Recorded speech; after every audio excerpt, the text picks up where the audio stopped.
बिहार के मुख्यमंत्री नीतीश कुमार को ना चंद्रयान के बारे में पता है, ना ही बिहार के नौजवानों की तकलीफ का पता है। नीतीश बाबू तो इंडिया गठबंधन के जरिए नरेंद्र मोदी को हराने का सपना देख रहे हैं।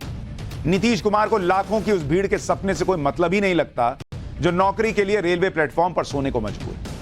बिहार में कल रात से ही लाखों की संख्या में छात्र पहुंच रहे हैं पटना, और इन छात्रों की भीड़ वाली ऐसी ऐसी तस्वीरें आई हैं जो आपको हैरान कर देंगी। दरअसल बिहार में आज से बीपीएससी की शिक्षक भर्ती परीक्षा शुरू हो गई। इस परीक्षा में शामिल होने के लिए देश भर से लाखों छात्र आ गए। बिहार सरकार को पता था कि इतने छात्र आने वाले, उसके बाद भी छात्रों की भीड़ को संभालने के लिए कोई व्यवस्था नहीं की गई। ये तस्वीर आप देख लीजिए बॉस, यहां कोई हादसा ना हो गया, यही बहुत बड़ी बात है। ये तस्वीरें जो आप देख रहे हैं वो पटना रेलवे स्टेशन की। आप देखिए और अंदाजा लगाइए कैसी खचाखच भीड़ है। फुल फ्रेम लीजिए जरा, इसको दिखाइए।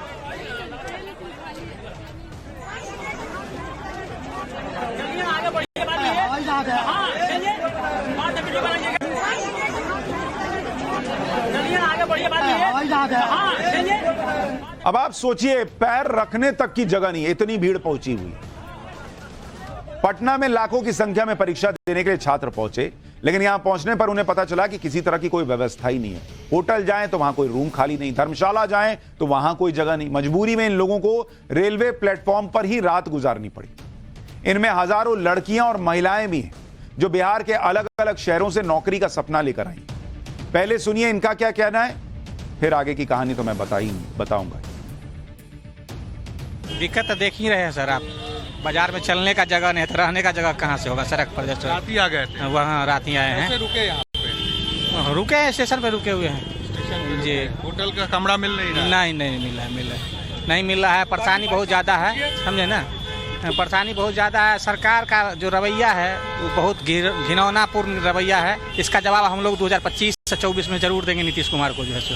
बहुत भीड़ भाड़ है, एक आने में भीड़ है, होटल में रूम नहीं मिल रही है, ढेर सारी परेशानियां हो रही है। 3 दिन की एग्जाम है, आज है, कल है, परसों है। कैंडिडेट सभी लेडीज लोग जो हैं, सभी महिलाओं का खासकर पटना सेंटर दिया गया है। रहने की कोई व्यवस्था नहीं है, प्लेटफॉर्म पे सो रहे हैं, रास्ते में सो रहे हैं। ये हम लोगों की बदकिस्मती समझिए, जो कि इस सरकार में हम लोगों को इतना झेलना पड़ रहा है। बहुत दिक्कत का सामना करना पड़ रहा है। प्लेटफॉर्म पर हम भी रुके हुए हैं, लखीसराय से आए हैं, कल ही आए हुए हैं। और मेरी बेटी है, लड़की है, लेकिन कहीं देखे कि होटल में देखे तो जगह नहीं मिला, तो प्लेटफॉर्म पर रुके हुए हैं। एक्चुअली स्टेट 19 में मेरिट लिस्ट में आया हुआ है, इसको इस एग्जाम का कोई जरूरत ही नहीं था। लेकिन नीतीश कुमार का ये जो बदमाशी बोली है, पात्रता परीक्षा उसको बना करके उसको करके फिर से एग्जाम ले रहा है। नीतीश कुमार का पॉलिटिक्स है ना, बहुत गंदा पॉलिटिक्स है। तो रोज जो है बिहार सरकार में जो है शिक्षक बहाली का नियम रोज चेंज होता है, जब मर्जी तब चेंज कर दिया जाता है। यानी पब्लिक फुल फायर है। करिए 2024 के लोकसभा चुनाव में और 2025 के चुनाव में सबक सिखा देंगे इन लोगों को जो हम लोग को इस तरह से छोड़ दिए हैं सड़क। बिहार की शिक्षक भर्ती परीक्षा में शामिल होने के लिए दूसरे राज्यों से भी हजारों लाखों की संख्या में छात्र और छात्राएं पहुंचे। आप देख रहे हैं स्टेशन पे बैठे हैं, बेचारी लड़कियां स्टेशन पे रह रही हैं, वहां पे पढ़ाई कर रही हैं और एग्जाम दे रही हैं। इन सभी को किस तरह की परेशानी का सामना करना पड़ रहा है, सुनिए एक बार। हम लोग की ट्रेन 3 बजे आ गई थी, तो हम लोग होटल वगैरह देखे पर सारा होटल फुल था, तो हम लोग को बहुत प्रॉब्लम हुआ। तो फिर हम लोग रिटर्न यहाँ आए, रात से हम लोग यहीं हैं। हम यहाँ पर 2 बजे उठते हैं, उसके बाद हम लोग गए बाहर देखे कि मतलब मिल जाना चाहिए रूम नहीं मिला, तो फिर हम लोग यहीं पर रुकना पड़ा, क्योंकि थोड़ा परेशानी तो हुई। लेकिन प्रशासन को देखना चाहिए कि हम लोग के लिए रूम, लड़कियों के लिए खास करके एक और बनाना चाहिए, वहाँ पर लड़कियाँ रुक सके रात में। और जिस प्रकार से हम लोग घर से आते हैं उसके हिसाब से हम लोग को प्रॉब्लम हो रही है अगर देखा जाए तो। बेचारी लड़कियां स्टेशन पर रह रही, वहीं पढ़ रही हैं और फिर जाकर एग्जाम दे।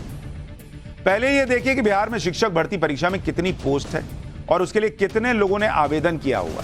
फिर आपको समझ में आ जाएगा कि सरकार की तैयारी कैसी थी और क्यों उनको तैयारी तो कम से कम थोड़ी रखनी चाहिए थी। यह बीपीएससी की शिक्षक भर्ती की परीक्षा है, शिक्षक भर्ती परीक्षा, और ये कितने दिन चलनी है? ये 3 दिन की परीक्षा है बॉस, 3 दिन चलने वाली है, 24 से 26 अगस्त तक। अब आप 3 दिन के लिए इतने लोगों को जब आपने बांटा एग्जाम का वो दिया होगा ना पर्चा भाई कि तुम्हारा सेंटर यहां है, तो आपको पता नहीं था कितने लोग आ रहे हैं। कुल पद कितने हैं? कुल पद जो हैं 1,70,000 पद है, 70,461 पद। और कैंडिडेट कितने? सुनिए, जिन्होंने पर्चा भरा है, जिन्होंने फॉर्म भरा कि हम एग्जाम देंगे, 8,15,000 कैंडिडेट हैं। 8,15,000 लोगों को आप परीक्षा के लिए बुला रहे हैं, उसका कोई इंतजाम नहीं होना चाहिए। कहां रहेंगे ये लोग बॉस? और दूसरे राज्यों के कैंडिडेट जो दूसरे राज्य से आए, दूसरे राज्य के कैंडिडेट, दूसरे राज्य से करीब जो है 3,10,000 कैंडिडेट आए हुए हैं।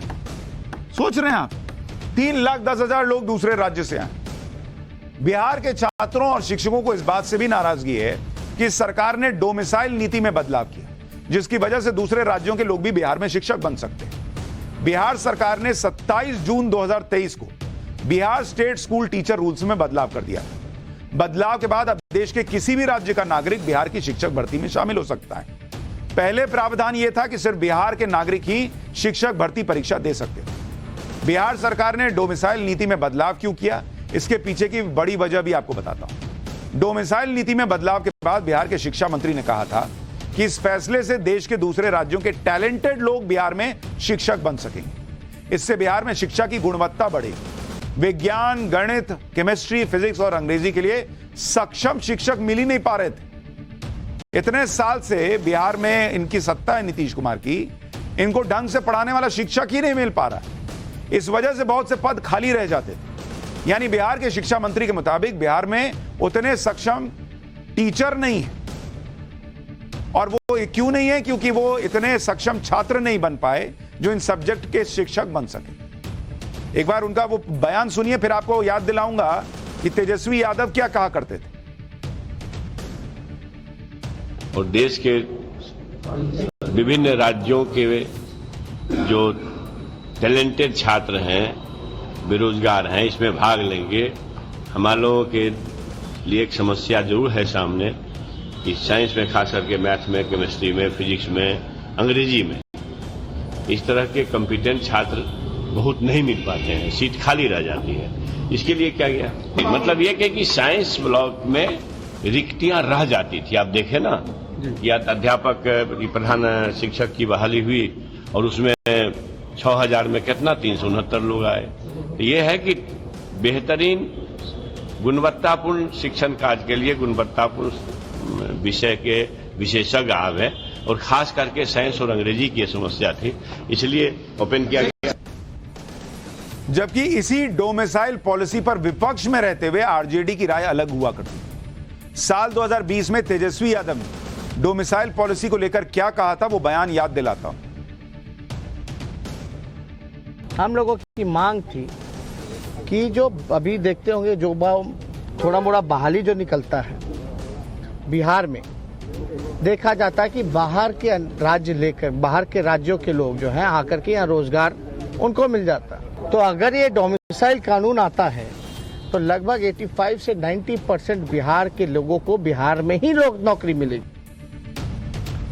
यानी 3 साल पहले तेजस्वी यादव बिहार में बाहरी लोगों को नौकरी मिले इसके खिलाफ थे, लेकिन सत्ता में आने के बाद उनकी सरकार ने डोमिसाइल नीति में बदलाव कर दिया, जिससे दूसरे राज्यों के कैंडिडेट बिहार में एग्जाम दे सकते हैं। इसके अलावा तेजस्वी यादव ने और भी कई वादे किए थे। तेजस्वी यादव ने 2020 में खुले मंच से ऐलान किया था कि सरकार बनने पर पहली कैबिनेट बैठक में 10 लाख रोजगार दे देंगे। पहली कैबिनेट बैठक। भर्ती परीक्षा के फॉर्म को निःशुल्क करेंगे। परीक्षा केंद्र तक पहुंचने के ट्रांसपोर्ट की व्यवस्था की जाएगी। अब बिहार के छात्र सवाल पूछ रहे हैं कि वादे कितने पूरे किए बॉस? तेजस्वी यादव को उनके ये वादे याद दिलाए जा रहे हैं। बिहार में शिक्षा व्यवस्था और बेरोजगारी का क्या हाल है, आपको यह भी देखना चाहिए। प्राइमरी से कक्षा 12वीं तक 2,50,000 शिक्षकों के पद खाली हैं। इनमें से 90,000 शिक्षकों के पद उच्च माध्यमिक स्कूल के हैं। नीति आयोग की स्कूल एजुकेशन क्वालिटी इंडेक्स में बिहार 19वें नंबर पर है। केंद्रीय शिक्षा मंत्रालय की 2021 की परफॉर्मेंस ग्रेडिंग इंडेक्स में बिहार 27वें नंबर पर है। Centre for monitoring Indian economy के मुताबिक बिहार में अप्रैल में बेरोजगारी दर 17.6% थी, जबकि राष्ट्रीय औसत 7.5% का है। और ये नीतीश कुमार को इंडिया का प्राइम मिनिस्टर बनना है। बिहार में 20 साल में क्या किए हैं वो सबके सामने है। सब जगह बिहार नीचे से टॉप कर रहा है, लेकिन सपना प्राइम मिनिस्टर बनने का है। बिहार में एजुकेशन और नौकरी दोनों का ही बुरा हाल है, लेकिन क्या कीजिएगा, सबका सपना है।